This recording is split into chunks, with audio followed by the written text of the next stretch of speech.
Everyone, welcome back to our YouTube channel. So in today's video we will discuss the nylon topic which was left in previous video. So nylon is also used for making parachutes and ropes for rock climbing. The nylon thread is actually stronger than a steel wire. Let's find out.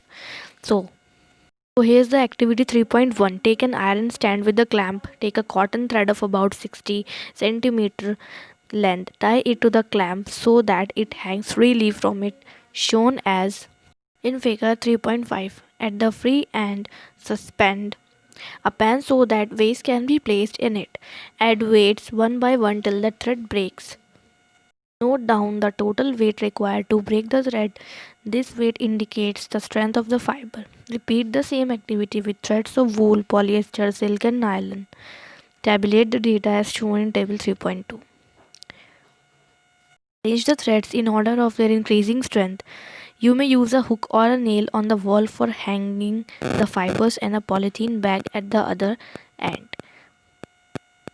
And in place of weights, you may use marbles or pebbles of similar size.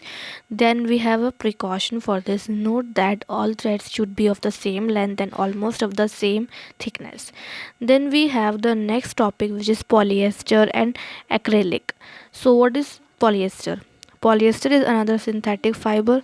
Fabric made from this fiber does not get wrinkled easily. It remains crisp and is easy to wash, so it is quite suitable for making dress material. You must have seen people wearing nice polyester shirts and other dresses. Terylene is a popular polyester. It can be drawn into very fine fibers that can be woven like any other yarn. PET is a very familiar form of polyester. It is used for making bottles, utensils, films, wires, and many other useful products. Look around and make a list of things made of polyester.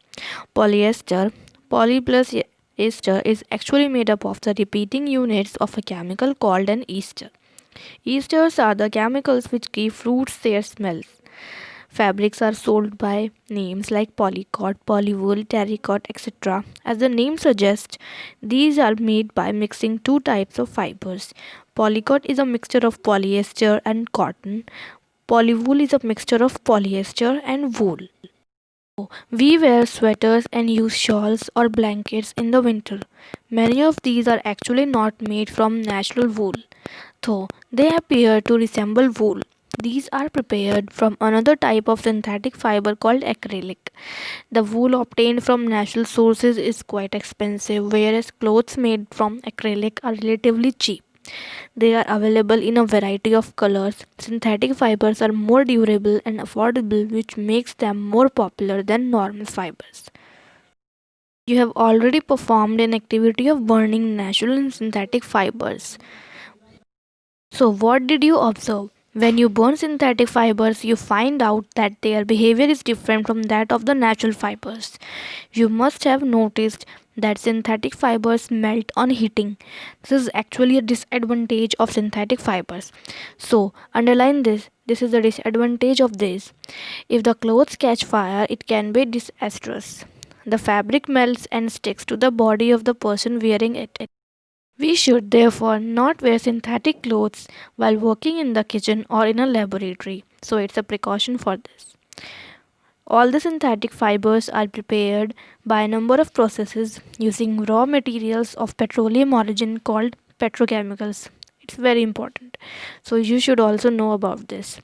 So that's all for this video, and we will cover the next topic in the next video, which are the characteristics of synthetic fibers.